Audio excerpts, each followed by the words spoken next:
Diz assim o texto: pois bem, devemos continuar pecando para que Deus mostre cada vez mais sua graça?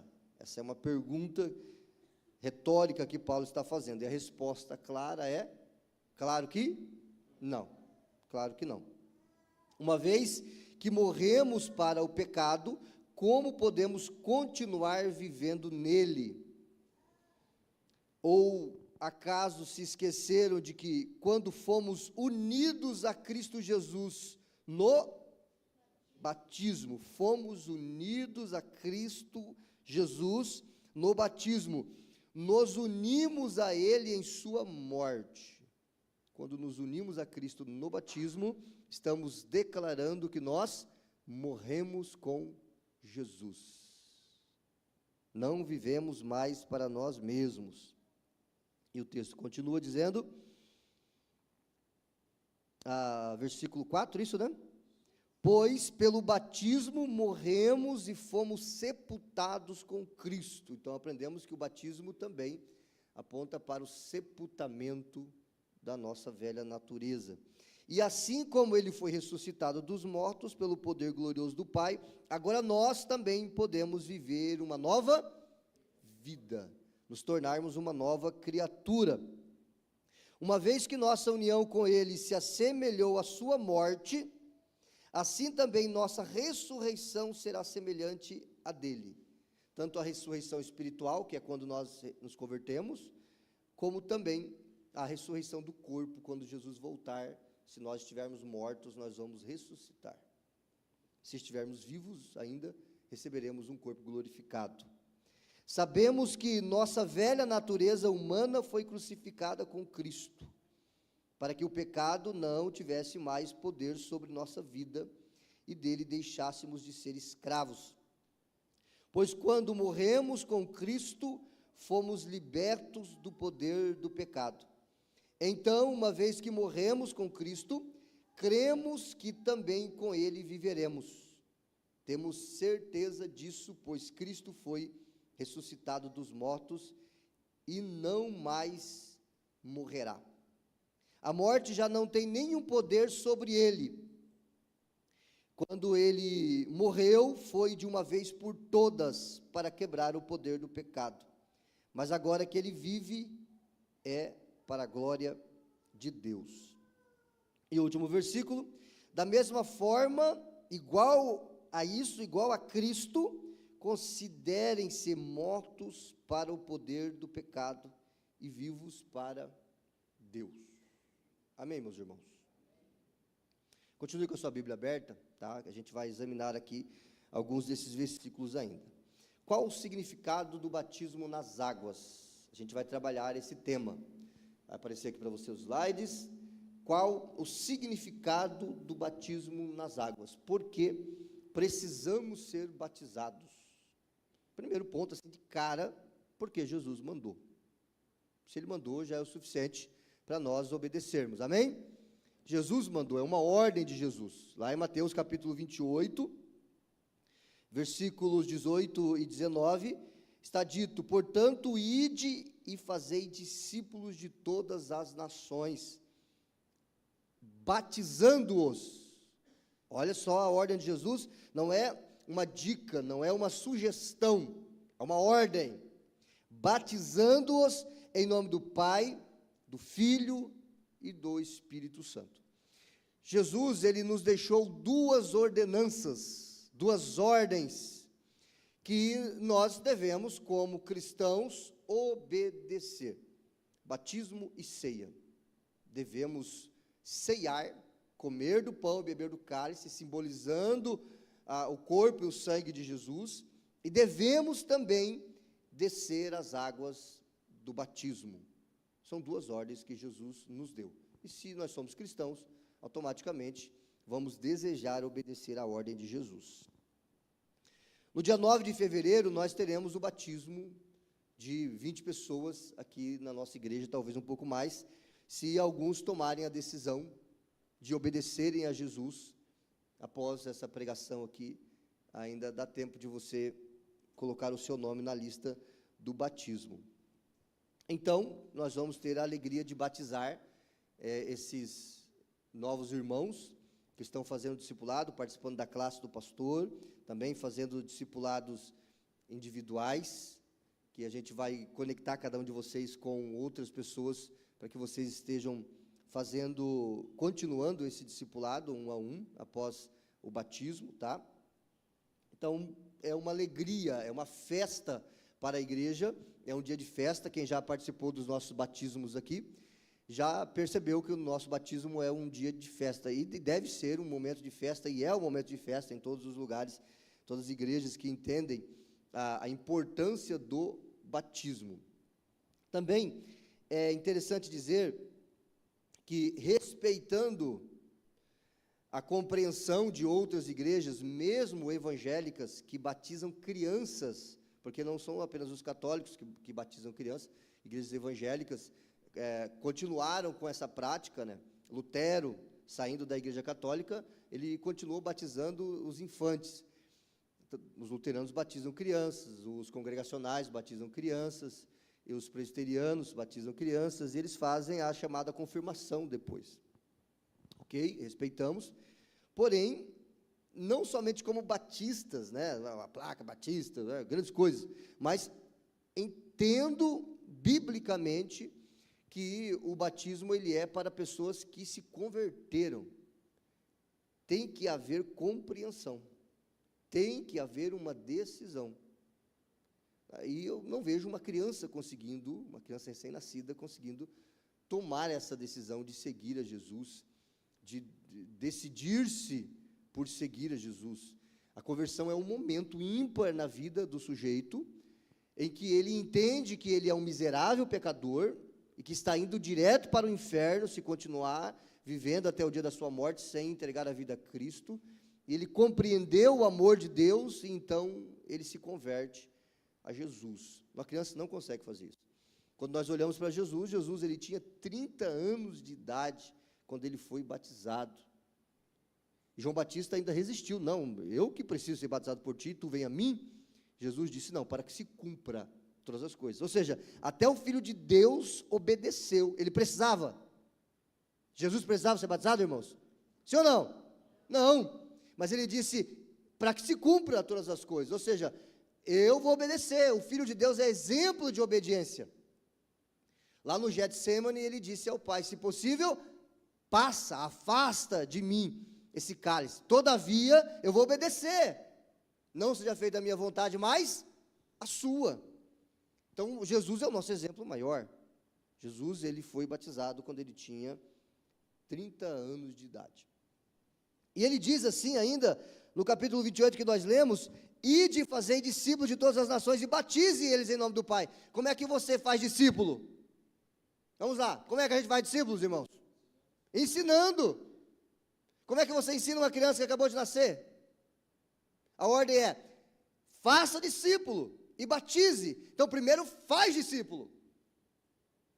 Não é batize e faça discípulo, é faz discípulo e batiza. O que é fazer um discípulo? É você ensinar o evangelho para a pessoa, pregar o evangelho. Então, se ela crer, ela se torna um discípulo. Se ela não crer, ela não se torna um discípulo. Os irmãos estão entendendo? Então, primeiro você crê, primeiro você se torna discípulo. Pastor, você está jogando fora o meu batismo da infância? De forma alguma, eu também fui batizado, eu era católico, nasci católico, fui batizado. Na igreja e em casa. Mas não mudou nada na minha vida, eu era uma criança. Dia 14 de abril de 2005, eu me converti. Quanto? 3 vezes. Na igreja, em casa.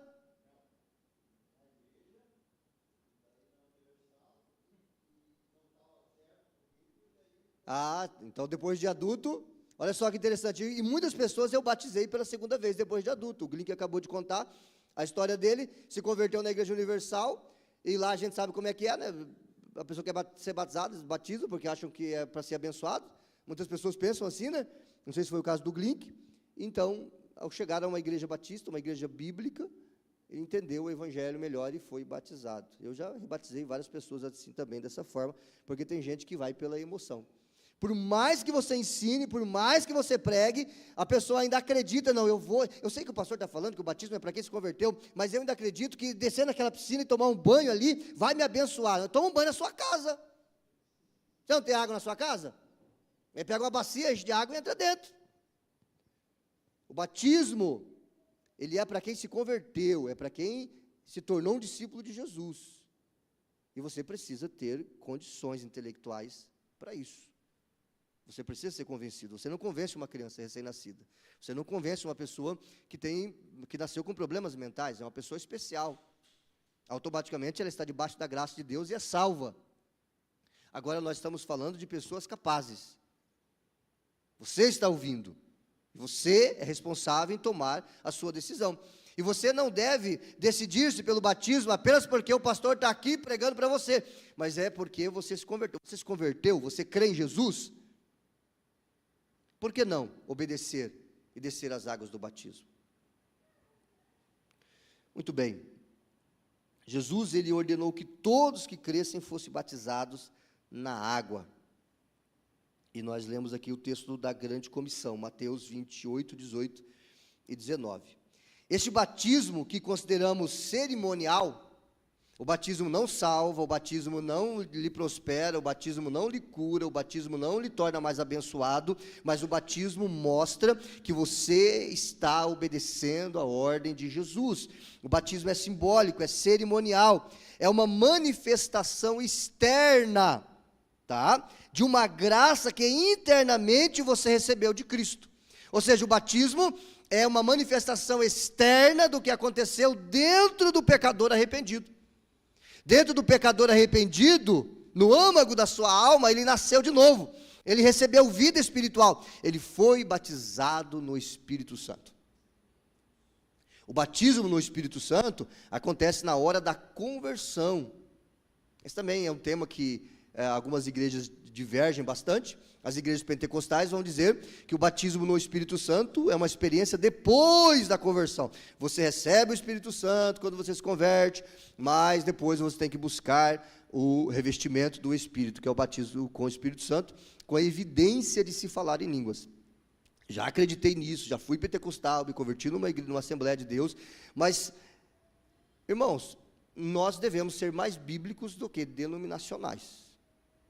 Amém? Eu não pude sustentar isso por muito tempo, porque examinando as Escrituras, eu fui convencido pelas Escrituras que não existem dois tipos de crentes na igreja, aqueles que são batizados no Espírito Santo e aqueles que não são. Não existe isso. Não existem níveis de espiritualidade. Nós temos a mesma vida espiritual, eu e você. Agora, existe o enchimento com o Espírito Santo, que Paulo vai falar aos Efésios.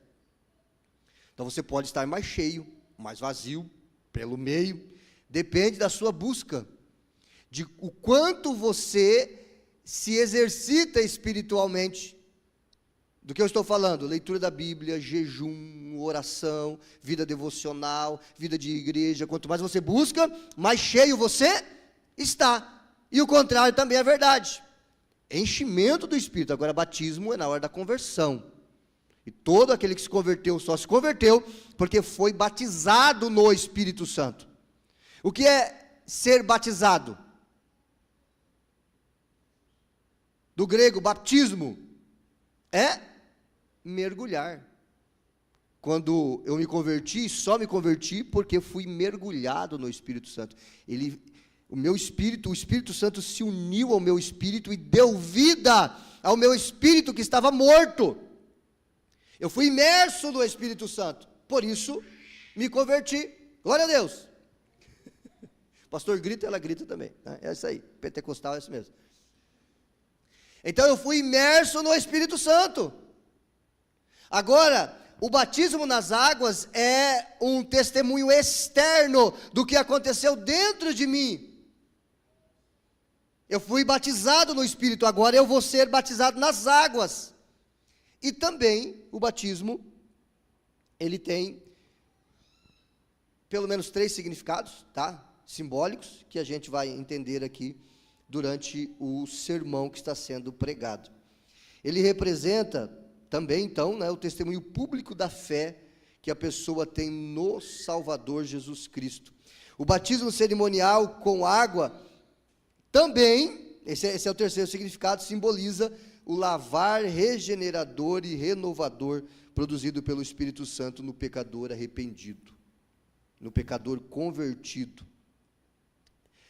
No ato da conversão, ele é lavado, ele é regenerado, renovado pelo Espírito Santo. E o batismo é um testemunho externo desse lavar, dessa lavagem, dessa regeneração. Por isso devemos ser batizados. O batismo cerimonial é obrigatório, porque é uma ordenança deixada por Jesus à sua igreja. Então é obrigatório. Como assim obrigatório se não salva? Diga assim, é obrigatório porque Jesus mandou. Simples assim. Então, porque Jesus mandou, é obrigatório. O batismo, ou melhor ainda aqui no 28:19 de Mateus, ide. Jesus não disse, se der tempo, se vocês quiserem, se não incomodar vocês. Não, ele disse, ide, portanto, faça discípulo. E se eles quiserem, batize eles. Não, batize eles. Se tornaram discípulos, eles vão desejar o batismo. Se rejeitarem o batismo, é porque não são discípulos. Simplesmente assim. O batismo cerimonial nos revela 3 verdades importantes para nossas vidas. Primeiro, vai aparecer para você ali. Jesus, agora a gente vai para o texto de Romanos, que nós lemos, tá? Primeiro ponto. Jesus morreu. Eu morri com ele. Vou repetir. Jesus morreu e eu morri com ele. É o que está escrito nos versículos 6 e 7 de Romanos 6. Vou ler mais uma vez para você. Está dito assim. A luz ali atrás foi apagada porque ele acho que você apagou a hora que você estava baixando aqui os cobres para mim. Corrigir isso, por favor. Eu estou aqui pregando e consigo perceber tudo, né? E vocês ainda não conseguem perceber, né? Jesus amado. 6 e 7. Sabemos que nossa velha natureza humana foi crucificada com Cristo, para que o pecado não tivesse mais poder sobre nossa vida, e dele deixássemos de ser escravos. Verso 7. Pois, quando morremos com Cristo, fomos libertos do poder do pecado. Amém, meus irmãos? Então, Jesus morreu, eu morri com ele, simples assim. E morrendo com Cristo, eu morri para o mundo, eu morri para o pecado e eu morri para mim mesmo. O que o morto faz, irmãos? Nada. O morto morre. Está morto, faz nada. Então, meus irmãos, Jesus morreu, e quando eu digo que eu morri com ele, quando eu repito as palavras do apóstolo Paulo, pois sabemos que o nosso antigo ego, ele vai dizer aqui nessa versão, nosso eu, foi crucificado com Cristo, a fim de que o corpo do pecado pudesse ser aniquilado, para que não fossem mais escravos do pecado. Porque qualquer pessoa que morreu já foi liberta do pecado. Você está trabalhando nos cobres. Está aqui, está aumentando a luz aqui.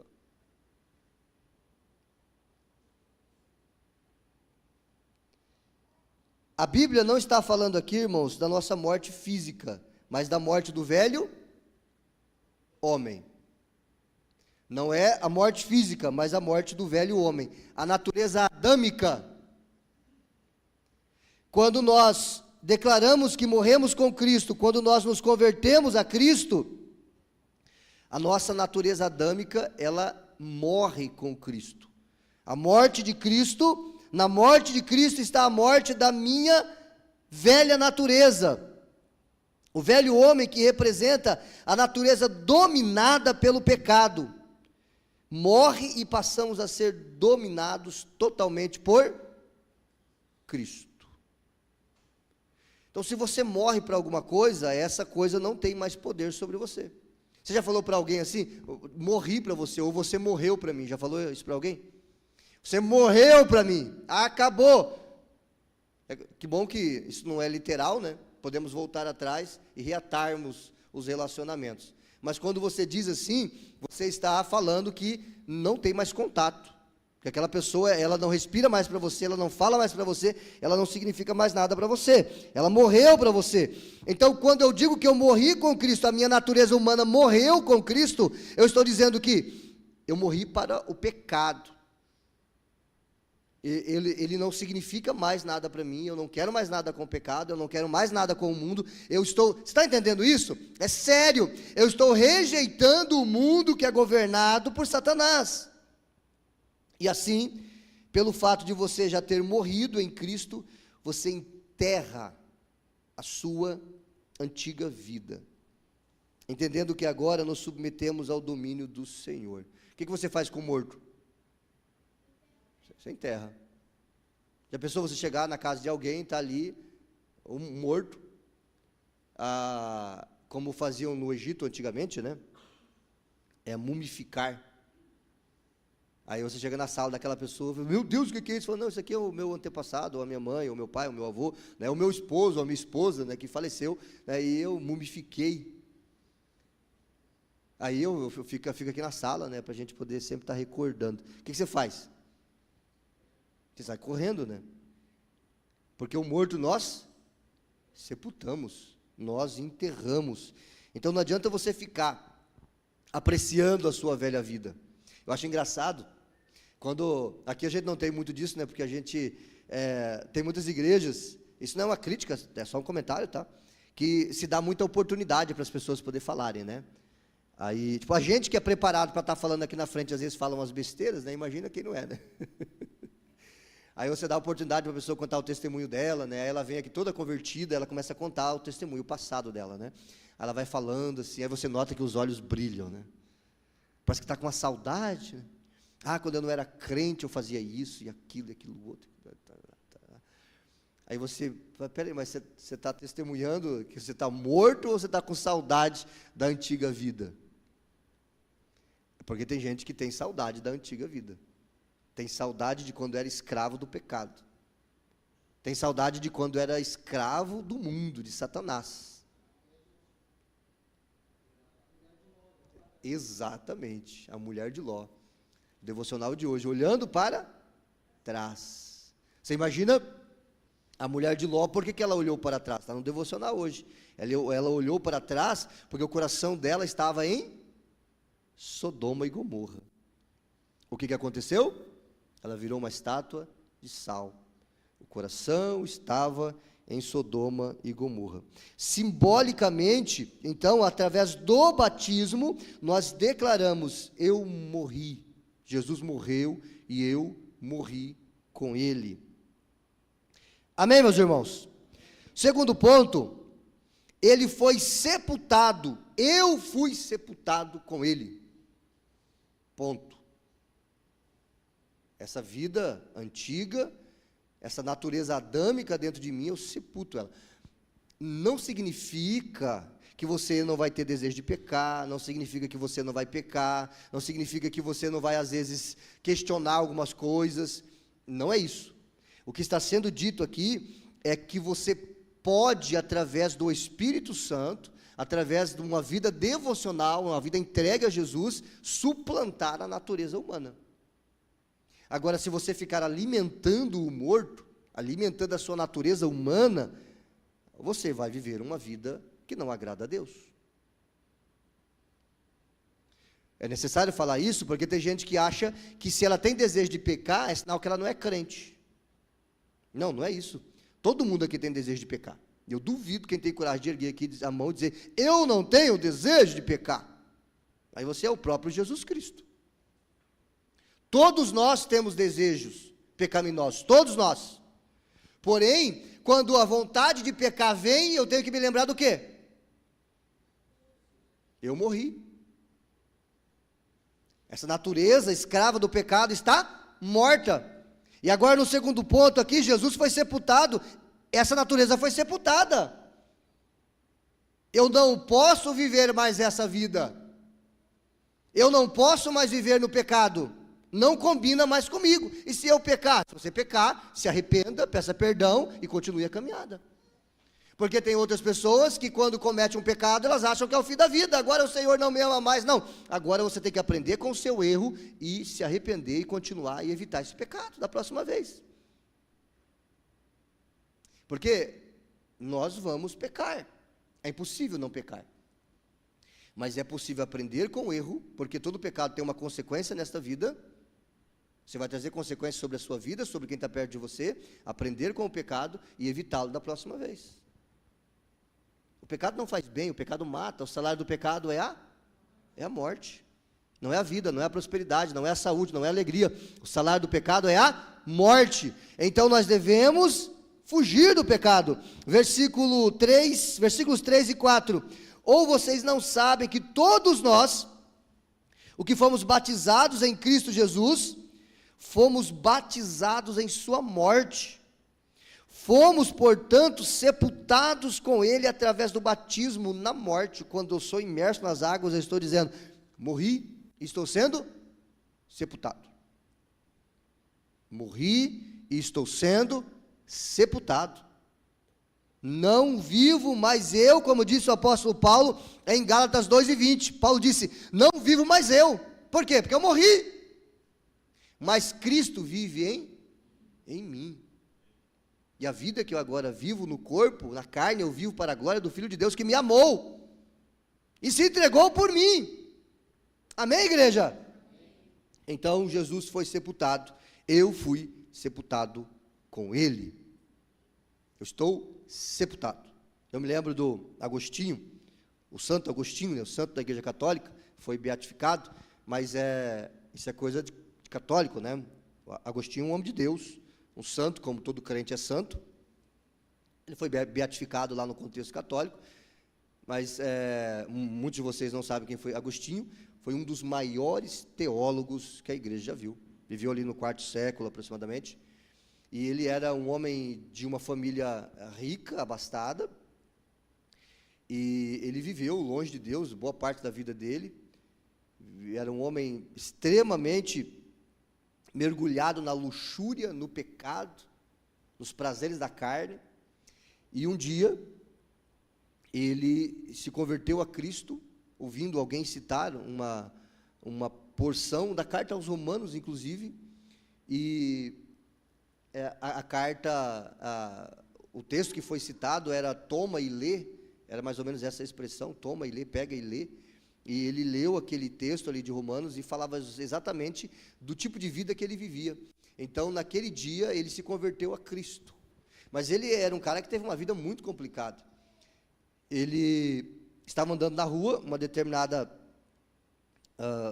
feita, e uma das suas amantes do passado viu o Agostinho, agora é um homem de Deus, um homem crente, e ele andando na rua, e ela diz assim, Agostinho! Aí ele conheceu a voz. Eita, o que faz agora, hein? Aí ele, olha ou não olho, né? Ele continuou, e ela, Agostinho! E ele continuou. E ela insistiu, Agostinho, sou eu, aquela. Aí ele parou, olhou para trás e disse, mas eu não sou mais aquele. E continuou. Amém? Ele estava dizendo, eu morri e estou sepultado com Cristo. Não vivo mais eu, mas Cristo vive em mim. Amém, meus irmãos? Terceiro e último ponto, ele ressuscitou. Cristo morreu, foi sepultado e ressuscitou. Eu morri com ele, fui sepultado com ele e ressuscitei com ele para uma nova vida. Tenho uma nova vida nele. Eu ressuscitei com ele. Eu tenho uma nova vida, uma vida espiritual. Versos 4 a 5. A fim de que, assim como Cristo ressuscitou dentre os mortos, através da glória do Pai, nós também pudéssemos viver uma nova vida. Se nos unimos com Ele em sua morte, certamente também nos uniremos com Ele em sua ressurreição.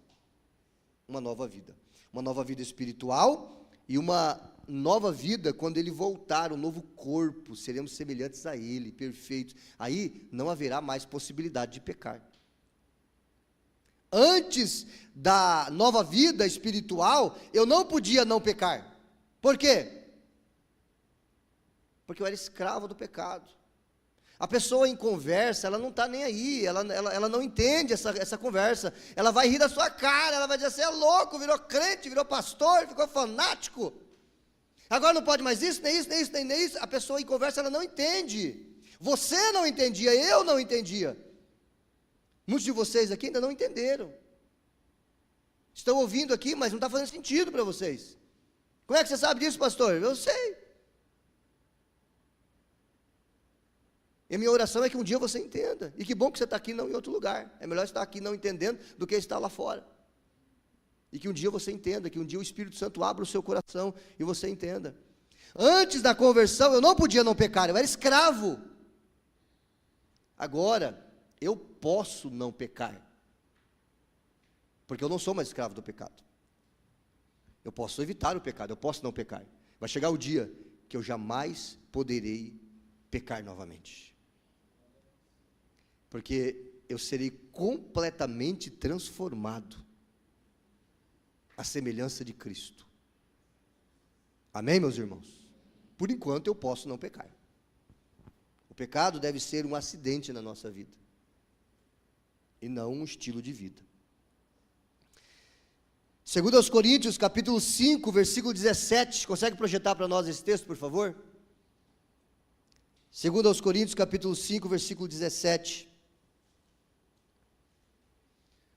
Logo, todo aquele que está em Cristo se tornou nova criação, nova criatura, é a frase que está na nossa camiseta do batismo, já está lá na frente à disposição para quem quiser, para os batizandos, né?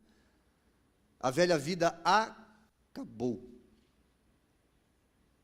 simples assim, a velha vida acabou, e uma nova vida teve início. Quando eu olho para mim, irmãos, e ontem, acho que foi ontem,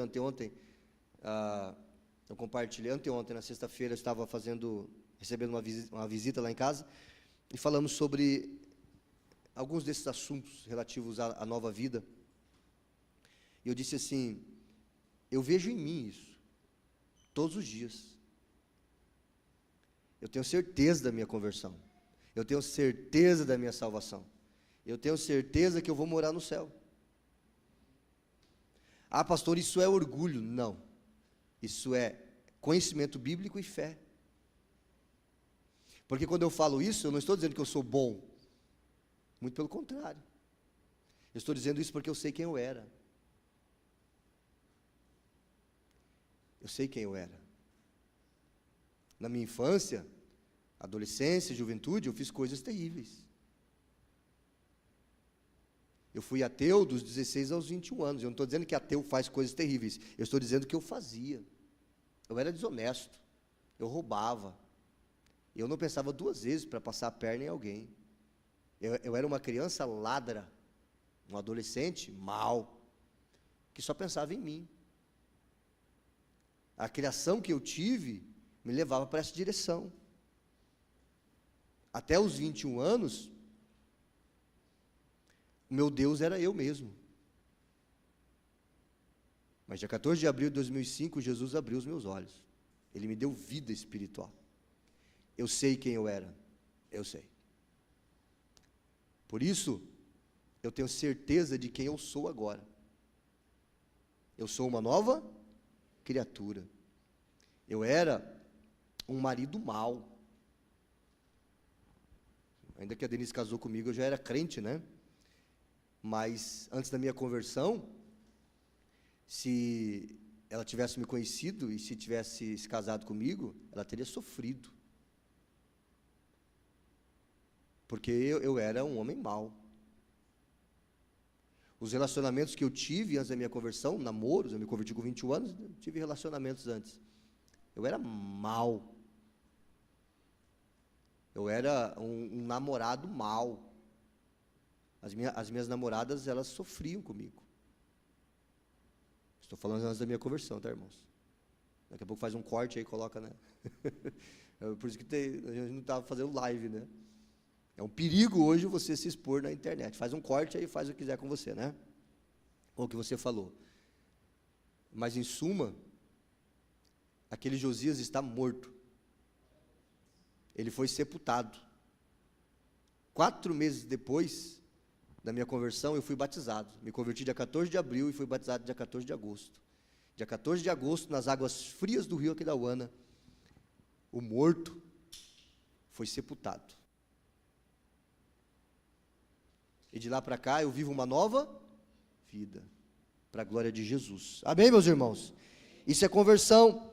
Romanos capítulo 6, versículo 4 e 5, está nos mostrando que agora somos uma nova criação em Cristo, e assim vivemos uma nova vida. É assim que a palavra diz. Versículos 8 a 11, ora, se morremos com Cristo, cremos também que viveremos com Ele, pois sabemos que uma vez que Cristo ressuscitou dentre os mortos, Ele não pode morrer novamente. Aqui entra aquela ideia de que se pode perder a salvação. Se você pode perder a salvação, então, esse texto aqui que está dizendo, Ele não pode morrer novamente. Ou seja, o que Jesus fez é irreversível. Ele não pode voltar a morrer, Ele não precisa passar por tudo aquilo de novo. Assim como uma vez salvo, você é salvo para sempre. Aí, as pessoas elas ficam assustadas quando elas ouvem isso. Então não pode perder a salvação, então eu posso pecar. Pode. A questão é, você quer? Se você quer, é uma evidência de que você não nasceu de novo. Você entendeu? Você não nasceu de novo. Se você tem prazer em viver no pecado, no lixo do pecado, se isso te dá prazer contínuo, porque o pecado no momento ele dá prazer, não podemos negar isso. Mas a pessoa em conversa, ela não está nem aí, ela não se arrepende, ela quer, ela continua, ela engana as pessoas, ela coloca uma máscara, ela engana a mulher, o homem engana a mulher engana o marido, os filhos enganam os pais. Não tem conversão nisso. Não é conversão.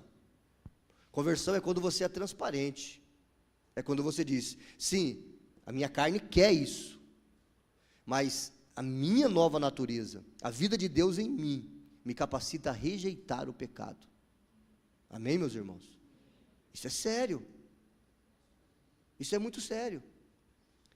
E as pessoas, quando se fala em pecado, elas já pensam nas coisas macro. Matou, roubou, adulterou. Não, mas geralmente a gente não cai nesses pecados. Eu nunca matei ninguém. Provavelmente aqui vocês também nunca fizeram isso.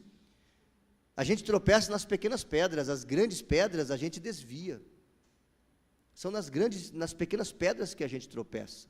Numa mentirinha, numa seta no seu coração, o diabo lança uma seta e você aceita aquilo no seu coração. Muitas vezes isso acontece na internet, com conteúdos pornográficos, que leva você, que desperta o seu desejo e leva você a cobiçar outras coisas, a vizinha, o vizinho, o colega de trabalho, a colega de trabalho. Ai, pastor, essas coisas são reais, e acontecem no seu coração e no meu coração pecaminoso. Essas coisas são reais, e é do púlpito da igreja que se fala essas coisas, não é na roda do chimarrão, falando dos outros geralmente, porque da gente a gente não fala, não é verdade? É aqui que a gente fala. Somos pecadores, miseráveis e merecemos o inferno, porém Jesus nos amou e nos chamou para o reino da sua maravilhosa luz. Amém, meus irmãos? Você não está aqui porque você é o melhor, você está aqui porque você é o pior. O melhor se acha o melhor e ele não vem para cá. Os sãos não precisam de médico, mas os doentes. Eu sou doente. Eu sei que sem Jesus eu estaria morto, fadado ao inferno. Eu vou para o céu, tenho certeza disso, porque Ele morreu por mim, não porque eu mereço, e não porque eu sou bom. Você entende isso? Isso é o Evangelho, isso é o santo Evangelho de Jesus Cristo. O Evangelho que infelizmente não é pregado na maior parte das igrejas. Que mensagem, que pregação, que pregador. E eu não estou dizendo que eu sou bom por causa disso, muito pelo contrário. Sou impulsionado pelo Espírito Santo a pregar a palavra. Mas onde é que você ouve, miserável pecador? Onde é que você ouve, você merecia o inferno, nós merecemos o inferno? Você não está aqui porque você é bonzinho, você está aqui porque você é mau. E entendeu isso? Todos nós, diz a Bíblia, temos uma natureza má, não somos bons. Mas quando você reconhece isso, então você corre para o Salvador. Você corre para os pés da cruz, você corre para Jesus. Fiz uma crítica domingo passado sobre aquilo que nós alimentamos a nossa mente. O Paulo falou aqui sobre o alimentar a mente. A gente enche a nossa mente de mensagens coaches, de devocionais coaches, de mensagens. Tem gente que acha que pregar é ficar soltando frases de efeito. O pregador solta aquela frase de efeito e diz assim: vai se converter. Evangelho não é frase de efeito. Evangelho não é autoajuda. Evangelho é o poder de Deus para a salvação do mais miserável pecador. Amém, meus irmãos? O Evangelho é o poder de Deus para a salvação do mais miserável pecador. E disse o apóstolo Paulo: do qual eu sou o principal. Eu faço dele, minhas palavras dele, do qual eu sou o principal. Esse é o Evangelho. Eu fico olhando aquela Vitória Souza, quem já viu aquela praga? Aquela pregadora mirim, que ela vive fazendo comparação com iPhone, com garrafa d'água, e ela é convidada para pregar em igrejas gigantescas. Eu fico perguntando, quem é o miserável desse pastor que coloca uma praga dessa no púlpito?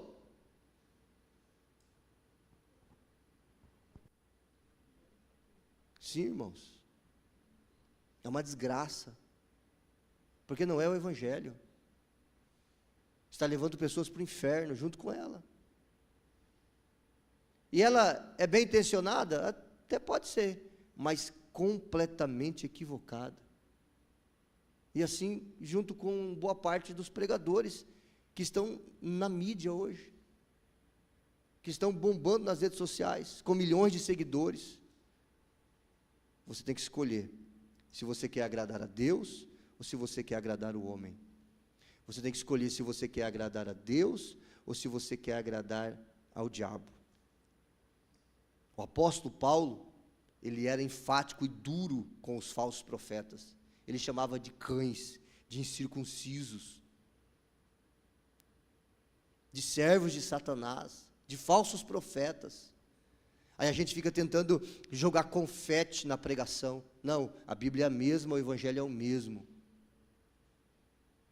Amém, meus irmãos? No batismo da água, estamos declarando cerimonialmente a todos os nossos amigos e conhecidos que não temos mais compromisso com o reino das trevas, somos uma nova criatura em Cristo e permanecemos e pertencemos ao reino de Deus. Qualquer pessoa que está em Cristo, ela é a nova criação. Mais uma vez, 2 Coríntios 5,17, as coisas velhas já passaram e as coisas novas vieram.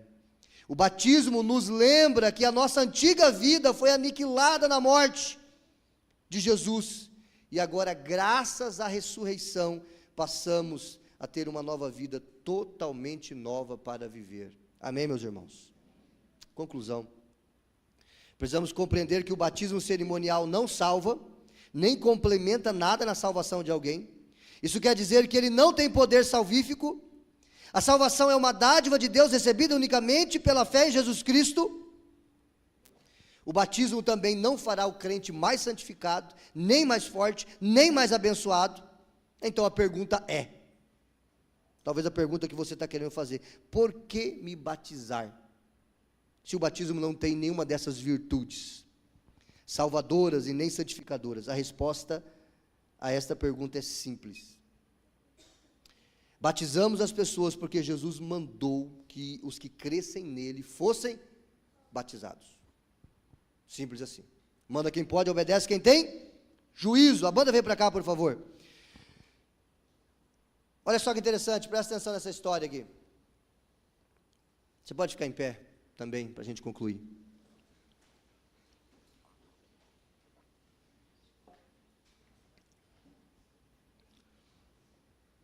as luzes da nave da igreja, por favor.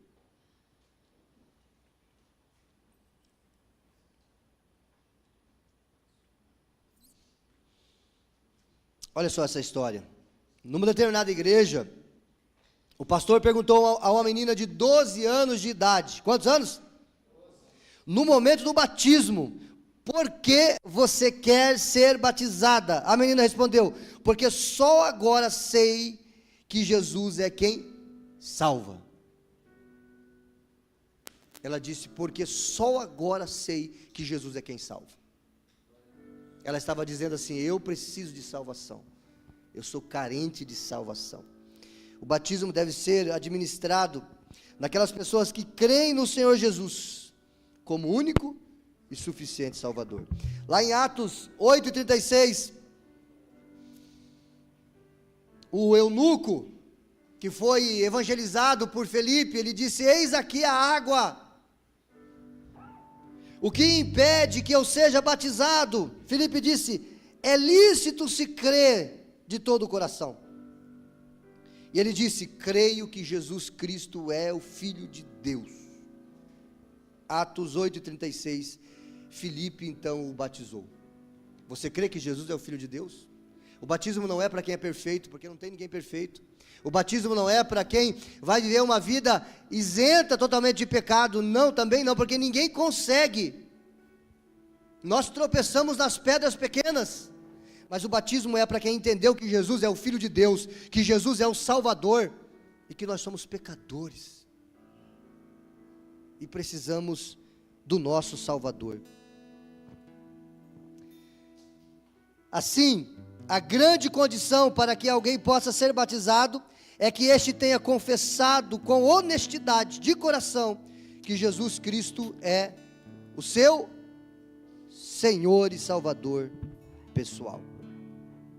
O batismo então, meus irmãos, é essencial, pois é um mandamento, deve ser realizado após a pessoa crer em Jesus, e a pessoa deve ser mergulhada por inteiro na água, é símbolo de novo, de nosso sepultamento para o mundo e o pecado. E quanto a você, a pergunta para você, já é batizado? Você já é batizado segundo os ensinamentos das Escrituras? Se não, o que você está esperando? O que você está esperando? Pastor, eu não entendi nada. A minha oração é que o Espírito Santo abra os olhos do seu coração e você entenda